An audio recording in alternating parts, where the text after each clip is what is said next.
আসসালামু আলাইকুম everyone, welcome back to Mahfuza's blog UK. আশা করছি সবাই নিশ্চয়ই ভালো আছেন। আমার ফ্রেন্ড মাজিদা আসছিল আজকে সকাল সকাল, তো আমি ভাবলাম ওকে নিয়ে বসে আমরা ব্রেকফাস্ট করব।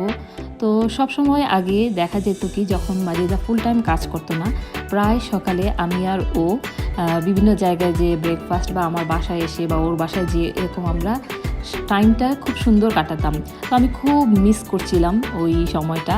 তো ওর যেহেতু অফই ছিল, অফ বলতে কি ওর হাফ ডে ছিল, আর আমি ওকে বললাম যে তুমি চলে আসো আমার বাসায়, তো আমরা দুজন মিলে একসাথে ব্রেকফাস্ট করব।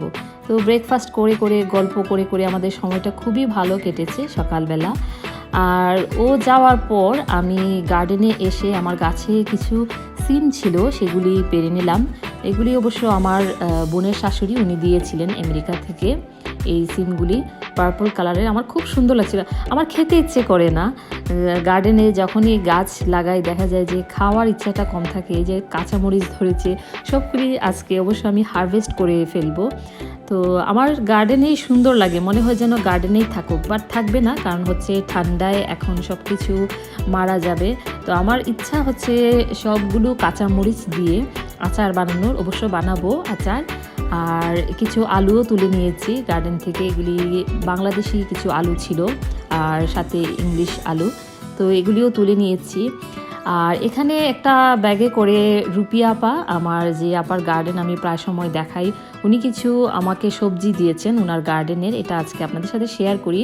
এখানে উনি একটা লাউও দিয়েছেন আমাকে, তারপর হচ্ছে কারি, যে সিসিঙ্গা যেটা ওনার গার্ডেনে ধরেছে, তো ওইটার একটা কারি দিয়েছেন। উনি নিজে অবশ্য এটা রান্না করেছেন, তো আমি এগুলি ট্রাই করব। আর লাউয়ের কিছু আগা পাতা এবং বেগুন এগুলি দিয়েছেন। তো আজকে আমি চিন্তা করছি, এদিকে আমি আমারও কিছু ভেজিটেবল হারভেস্ট করেছি, আর উনি যেহেতু বেগুন দিয়েছেন, আমি চাচ্ছি যে সব কিছু ফ্রেশ ফ্রেশ খাওয়ার। আর লাউয়ের পাতা দেখে আমার মাথায় আসলো যে একটা পাতুরি বানাবো আর আপনাদের সাথে শেয়ার করব। আশা করি এটা ভালো লাগবে লাউ পাতা দিয়ে। অবশ্যই এটা আমি আজকে প্রথম বানাতে যাচ্ছি, এর আগে আমি কখনো বানাই নাই লাউ পাতা দিয়ে কেচকি মাছের পাতুরি। আমি চিন্তা করলাম যে গার্ডেনের সব সবজি দিয়ে একটা শুটকি রান্না করব, যেহেতু সবজিগুলো ফ্রেশ আর খেতে ভালো লাগবে। আলু, বেগুন, সিম সব কিছু দিয়ে আমি একটা শুটকি রান্না করব। এখানে বসিয়েও দিয়েছি আমি রান্নাটা।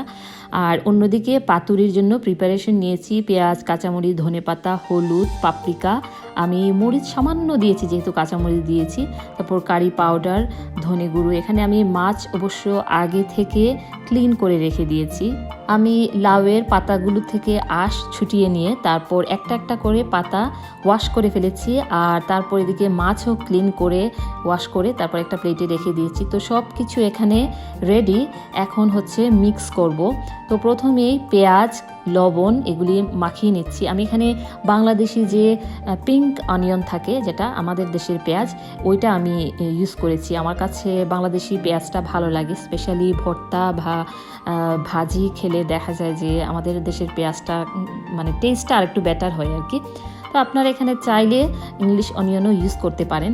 তো তারপর আমি সব যে মশলা ছিল সেগুলি পেঁয়াজের সাথে মিক্স করে দিয়ে আর এখন মাছটাকে দিয়ে মাখিয়ে নিচ্ছি। তো যখন আমি মাছটা দিয়েছি একটু আলতো হাতে মানে মাখিয়ে নিচ্ছি, যেন মাছটা একদম ভর্তা না হয়ে যায়, এই জন্য। তারপর আমি যে আমার হাত ধুয়ে এসে আমি এখানে স্পুন দিয়ে আমি দিয়ে দিলাম পাতার ভিতরে মাছ দিয়ে, আমি এটাকে এখন মুড়িয়ে নিচ্ছি, এই যে ঠিক এইভাবে।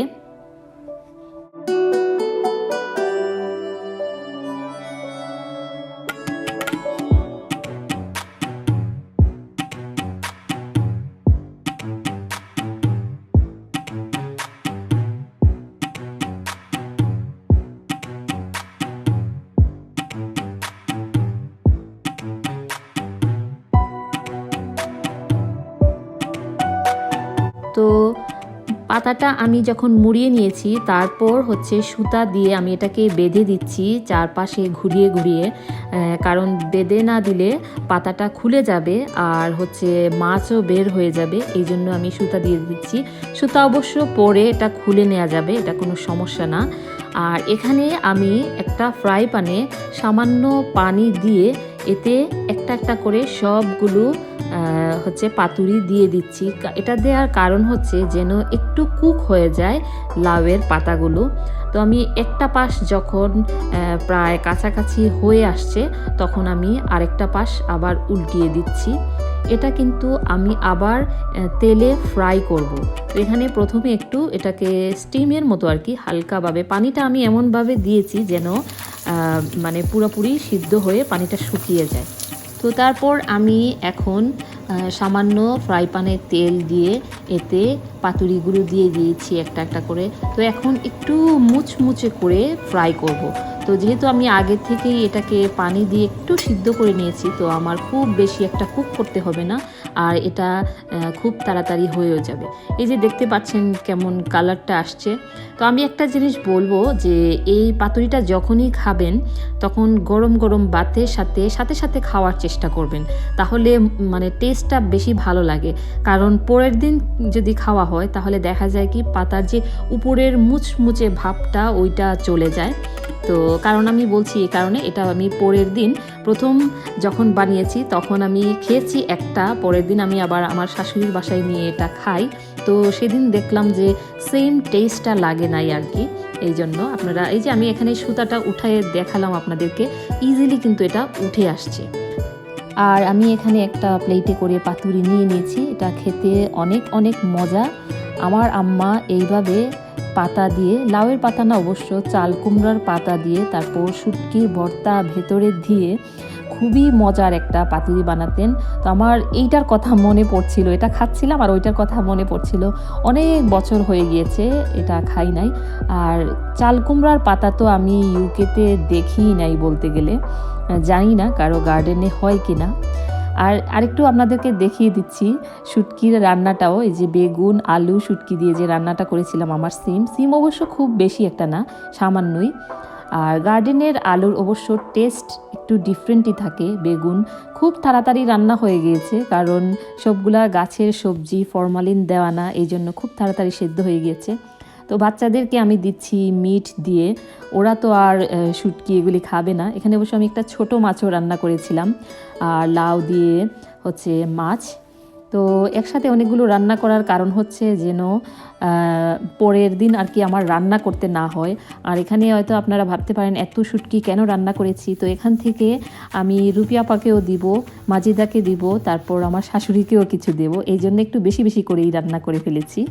আশা করছি আজকের এই ব্লগটি আপনাদের ভালো লেগেছে। ভালো লাগলে অবশ্যই একটা লাইক দিতে ভুলবেন না, আর আমার চ্যানেলটি সাবস্ক্রাইব করার জন্য অনুরোধ রইল।